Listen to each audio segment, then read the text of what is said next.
राज्यातील शिक्षक आणि शिक्षकेतर कर्मचाऱ्यांच्या संदर्भात आज आपण एक महत्त्वाचं पत्र हे जाणून घेणार आहोत.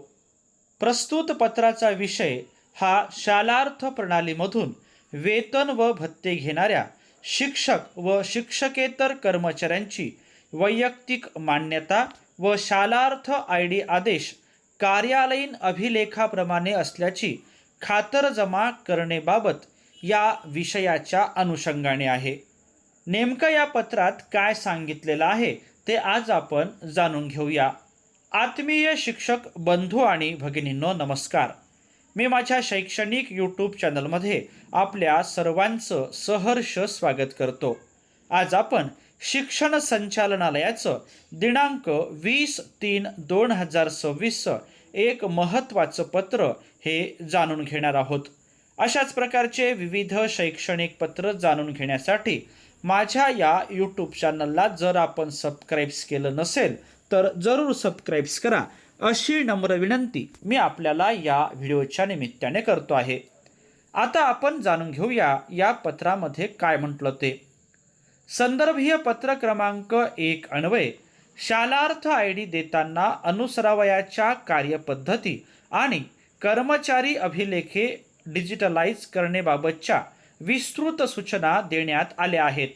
त्यानुसार जुलै 2025 व तदनंतरच्या कालावधीमध्ये खाजगी अनुदानित शाळांमधील शिक्षक शिक्षकेतर कर्मचाऱ्यांच्या वैयक्तिक मान्यताबाबतच्या संचिका, शालार्थ मान्यता आदेशांच्या संचिका व या आदेशच्या प्रती आपणास प्राप्त झाले आहेत किंवा कसे, सदरील मान्यता आदेश आपल्या कार्यालयाकडून निर्गमित झाले आहेत का, याबाबतची खातरजमा करण्याबाबत संदर्भाधीन पत्रान्वये वेळोवेळी कळविण्यात आले आहेत. याकरिता आपणास पुरेसा अवधी देण्यात आलेला आहे. राज्य शासनाकडून शिक्षक शिक्षकेतर कर्मचाऱ्यांच्या वेतन वयभत्ते या पोटी रक्कम अदा केली जाते व त्यामुळे राज्य शासनाच्या ध्येय धोरणानुसार वेतनापाठी अदा करावयाच्या रकमांचा पारदर्शक व गुणात्मक दृष्टिकोनातून हिशोब ठेवणे अनिवार्य आहे. या संदर्भात सद्यस्थिती विचारात घेता पुढील प्रमाणे निर्देश देण्यात येत आहेत. 1. दिनांक 18 नोव्हेंबर 2016 पासून शालार्थ ID मान्यता आदेश देण्याबाबतची कार्यपद्धती कार्यान्वित करण्यात आली आहे. या तारखेनंतर ज्या शिक्षक शिक्षकेतर कर्मचाऱ्यांचे शालार्थ प्रणालीत नाव नमूद करण्यात आले आहे, या कर्मचाऱ्यांच्या शालार्थ मान्यता आदेश असल्याची प्रत आपल्या कार्यालयाकडून किंवा वरिष्ठ कार्यालयाकडून निर्गमित झाली आहे का, याची खातरजमा 1 एप्रिल 2026 पूर्वी करणे अनिवार्य आहे. खाजगी शाळांमध्ये अनुदानित तत्वावरील शिक्षक शिक्षकेतर कर्मचारी यांच्याकडे शिक्षणाधिकारी किंवा विभागीय उपसंचालक यांनी वैयक्तिक मान्यतेचे आदेश निर्गमित केलेले आहेत.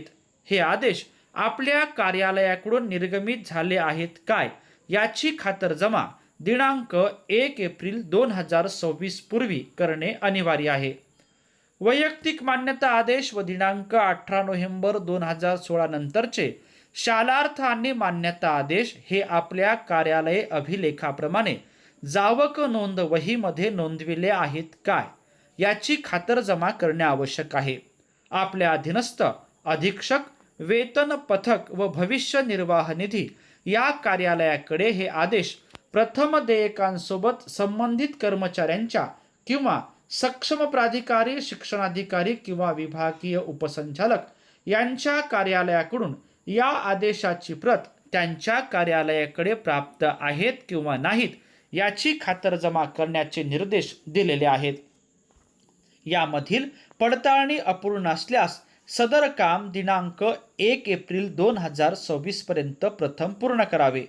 ज्या कर्मचाऱ्यांच्या वैयक्तिक मान्यता आदेश आणि शालार्थ मान्यता आदेश लागू असल्यास याबाबतच्या नस्ती व जावक क्रमांक कार्यालयामध्ये सदर आदेश प्राप्त आहेत काय, याची खातरजमा दिनांक 1 एप्रिल 2026 पूर्वी होणार नाही, त्या कर्मचाऱ्यांचे वेतन व भत्ते अदा करता येणार नाहीत.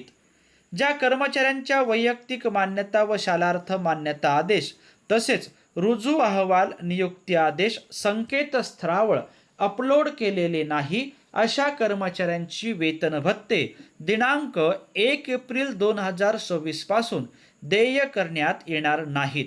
ज्या कर्मचाऱ्यांच्या वैयक्तिक मान्यता आदेश, शालार्थ ID मान्यता आदेश व नसती याबाबत अधीक्षक, वेतन पथक शिक्षणाधिकारी, विभागीय शिक्षण उपसंचालक व विभागीय अध्यक्ष या सर्व स्तरावरील अधिकाऱ्यांपैकी कोणत्या एका अधिकाऱ्याने शालार्थ प्रणालीवरील कागदपत्रांची खातरजमा करण्यामध्ये प्रकरण नाकारले असल्यास त्या प्रकरणाचा पाठपुरावा संबंधित संस्था व शाळा मुख्याध्यापकांनी दिनांक 1 एप्रिल 2026 पूर्वी करणे अनिवार्य आहे.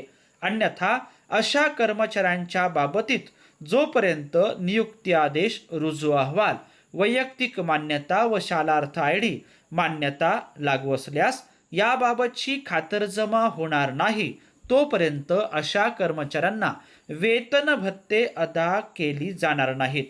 ज्या कर्मचाऱ्यांच्या कागदपत्रांबाबत संशय किंवा अभिलेखांशी जुळत नाहीत किंवा कागदपत्रे प्रणालीवरती अद्ययावत केलेली नाहीत अशांच्या बाबतीत एकस्तर वरिष्ठ अधिकारी म्हणून सुनावणी घेऊन त्यांच्या वैयक्तिक मान्यता व शालार्थ ID बाबत आदेश पुढील 60 दिवसाच्या आत करण्यात यावे. दिनांक 23/8/2017, दिनांक 10/6/2022 व दिनांक 27/1/2026 शासन निर्णयामध्ये सूचित केलेल्या कार्यपद्धतीचा अवलंब आवश्यकतेप्रमाणे करावा. सुनावणी आदेशात वैयक्तिक मान्यता योग्य असल्याचे मत नोंदविले गेल्यास अशा कर्मचाऱ्यांचे वेतन व भत्ते नंतर अदा करण्याबाबतची कार्यवाही करावी. या सर्व सूचनांचे काटेकोरपणे पालन सर्व क्षेत्रस्तरावर करणे अनिवार्य आहे. शासनाच्या आर्थिक निधीचा दुरुपयोग झाल्यास त्याची जबाबदारी संबंधितांवर निश्चित करण्यात येईल याची नोंद घ्यावी असे माननीय शिक्षण संचालक, माध्यमिक व उच्च माध्यमिक, महाराष्ट्र राज्य पुणे यांनी या पत्राच्या माध्यमातून कळवलेलं आहे. शिक्षण संचालनालय, माध्यमिक व उच्च माध्यमिक यांचं हे एक महत्त्वाचं असं पत्र आहे. प्रस्तुत पत्र आपण या ठिकाणी जाणून घेतल्याबद्दल आपल्या सर्वांचेच मनापासून धन्यवाद.